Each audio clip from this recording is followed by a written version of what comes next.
Hello everyone, I'm Gene Rosa Secretario and this is my synthesis video vlog for Literature of the World. This course allowed me to experience literature not just as something as we read, but as something that reveals who we are as people, how we think, and how society shapes us. Let's start off with discussing the three modules we've gone through this term. So starting off with module number 1, National and the Global, this module helped me understand how global and national narratives reflect the same patterns of human behavior, even when they come from different countries or cultures. When I studied the lottery, I was struck by how ordinary the entire ritual seemed to the villagers. The narrator described the lottery with the same tone used for the square dances and the teen club, and the casualness made the story feel even more disturbing. It showed me that when traditions go unquestioned, people end up participating in cruelty without even realizing it. That insight made me think about how societies, including our own, might accept harmful practices simply because they have always been done that way. At the same time, the present showed a very different type of story, yet it carried a message just as meaningful. The boy in the film rejects a three-legged dog immediately because he sees the dog as broken or flawed. But when the story quietly reveals that the boy is also missing a leg, they were forced to rethink their judgment. What I realized here is that empathy often comes from recognizing ourselves in someone else. Before that moment of truth, the boy's reaction seemed shallow. After the reveal, it became clear that his rejection came from his own insecurities and frustrations. And it relates to me heavily as a young adult still trying to find his place in this new environment, where I still feel lost to this day trying to figure out who I can be with and what to do next and who I am.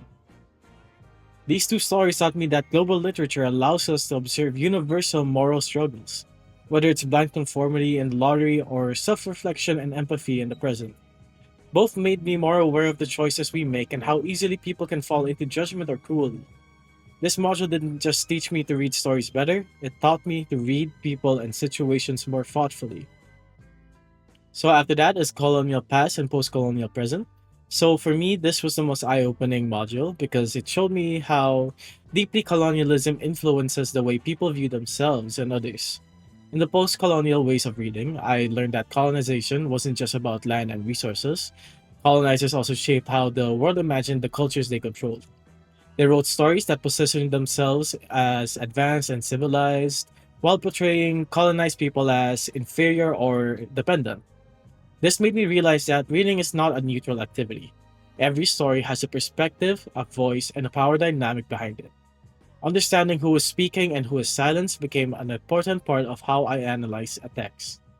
And Edward Said's concept of Orientalism helped me see how this still affects modern Filipino culture. Many habits we consider normal, like admiring lighter skin, valuing English fluency more than our own language, or trusting Western experts over local ones, it all comes from ideas shaped during colonial times. This module made me recognize that colonial mentality is something we still unconsciously carry, and the first step to overcome it is simply being aware of it. In Soyinka's telephone conversation, which ties everything together by showing how prejudice can hide behind politeness. The landlady's question, how dark, is short but extremely loaded with meaning. Her tone is calm, but her intent is racist. What made the poem powerful was how the speaker responded with humor, turning racial labels into poetic descriptions like West African sepia and Raven Black. Instead of accepting humiliation, he used language to resist and expose the absurdity of her prejudice. This module helped me understand how literature reveals power and how it can also challenge that power. So after that, we have mind, body, and design. Module 3 was different from the first two because it pushed me towards the interior self. The part of ourselves shaped by desire, vulnerability, trauma, and the unseen conflicts between mind and body. This module made me confront narratives that deal openly with shame, consent, and the consequences of wanting something so strongly that it crosses boundaries. One of the materials that stood out to me was Vision Out of the Corner of One Eye by Luisa Valenzuela, which explored the discomfort of being watched and objectified. The story shows how a simple gaze can invade someone's body without even touching them, and how desire can become threatening the moment it crosses into violation. Though I don't specifically relate to this the same way in the material, the paranoia of gazing eyes on me is still an unpleasant feeling when you're in public. And it made me understand how literature allows us to feel the emotional impact of being reduced to an object and how fear and desire can coexist in a single moment. Another material that shaped my understanding of this module was I'm Taking My Body Back by Rupi Kaur. Unlike Valenzuela's story, which shows the experience of being invaded, Kaur's piece focuses on reclaiming ownership of the body after trauma. The message is not just about healing, but it's also about defiance, about refusing to let someone else decide what your body means.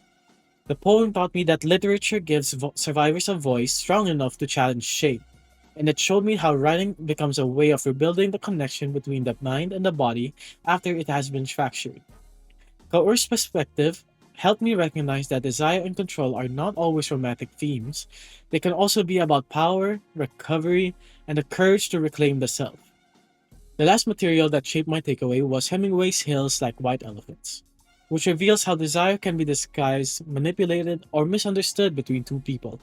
The entire story is essentially one long conversation where neither character openly states what they truly want. The man pushes for the operation, and the woman tries to please him while quietly breaking down. The tension between them shows how desire often becomes unequal. One person wants freedom, the other one wants reassurance, and the body of one becomes the battleground for both. This story made me understand how emotional pressure can shape decisions about the body, and how silence becomes a dangerous form of persuasion. Through these materials, Module 3 taught me that desire is not a simple romantic emotion. It can be empowering, destructive, invasive, or liberating. And literature makes these invisible conflicts visible by showing the mind and the body caught between what they want, what they fear, and what they believe they must surrender or reclaim. So now that we're done with the main modules, we can now go through the activities covered outside of the modules. So first, we have the Hero's Journey activity, which covers Black Mirror in the episode Nosedive. So it was one of the more interesting parts of the course because it showed me that the hero's journey isn't limited to myths or fantasy stories. It also appears in modern narratives. In Nosedive, Lacey's journey shows how society's expectations shape the hero's motivation. Her ordinary world revolves around her raiding, and her call to adventure comes when Naomi invites her to be the maid of honor. Given her a chance to level up socially, even her refusal is subtle. She doesn't reject the opportunity, but her insecurity and need for perfection shows how unprepared she felt. And the ideas of the shadow became clear to me through this activity because I wasn't represented by a single villain. Instead, the antagonist was the entire rating system. A society that constantly judges and punishes people for even the smallest flaw. I realized that sometimes a story's villain isn't a person, but a system that influences how everyone behaves. Lacey kept breaking down not because of one person, but because she was trying to survive in a world where approval was everything. The most powerful part of the analysis was the ending. When Lacey loses her ratings and ends up in jail, she finally has an honest moment with another prisoner. For the first time, she can speak without performing, without smiling for points, and without fear of being judged. Her breakdown becomes her transformation. This activity taught me that sometimes in both stories and real life, losing what society values is what allows a person to finally be authentic. So next up is elements of fiction. In this activity, I broke down stories into their technical parts so I could understand not just what happens, but how authors shape meaning. One of the clearest lessons came from an analyzing point of view. When I compared omniscient and objective narration in the lottery, I realized how the narrator controls what a reader feels. The omniscient point of view lets us see the town's casual attitude towards tradition, which makes the ending more horrifying. Meanwhile, an objective point of view would have made the events feel cold and emotionless like a report, rather than a story. Irony was another element that became clearer through this activity. It showed me that authors use irony to reveal truth beneath the surface. In the lottery, the cheerful tone hides the brutality that comes later. In the open window, the calm young girl becomes a cause of chaos through a lie. In Omelas, a seemingly perfect society is revealed to be built on cruelty, creating a moral paradox. This activity made me appreciate irony not as a joke, but as a literary tool that exposes uncomfortable truths. Foreshadowing was the final element that helped me understand how authors prepare readers for emotional impact. Details like the children collecting stones or the adults avoiding certain conversations seem harmless at first, but they become more significant once the ending is revealed. This activity trained me to read more attentively and look for small hints that suggest what might happen later. It made me become a more observant and a patient reader. So, for the last activity to be discussed, it is song personas. And this is one of my favorites because it combines music analyzing with literary interpretation. Studying personas in each song made me realize how voice shapes emotions. In Clouds Across the Moon, the persona's longing is felt through every line of the intergalactic phone call. In The Real Thing, the persona's insecurities and need for reassurance reflect the fear of unreciprocated love. In Cool Change, the persona's exhaustion with society and desire for peace reveals a journey towards self acceptance. These voices added depth to the songs I might have otherwise listened to on a surface level. What made this activity even more meaningful was realizing that many songs avoid neat endings. In Clouds Across the Moon, the call ends abruptly, leaving the persona with unanswered longing. In The Real Thing, the persona never gets confirmation of love. In Waterfalls, the tragedies remain unresolved. These open ended narratives showed me that stories, whether in song or literature, often reflect the uncertainties of real life.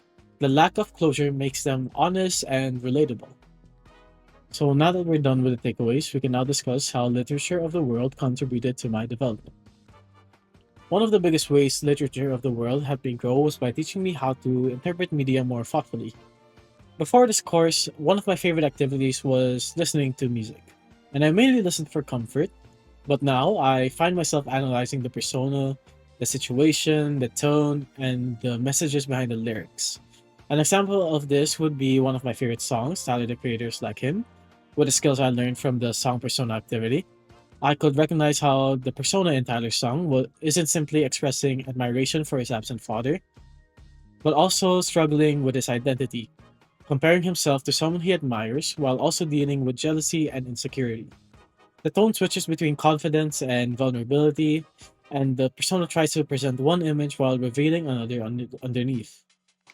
The course also made me more aware of how systems shape identity. Through Module 2 and the Hero's Journey activity, I became more conscious of how societal expectations, colonial influence, and social pressure affect the way people behave.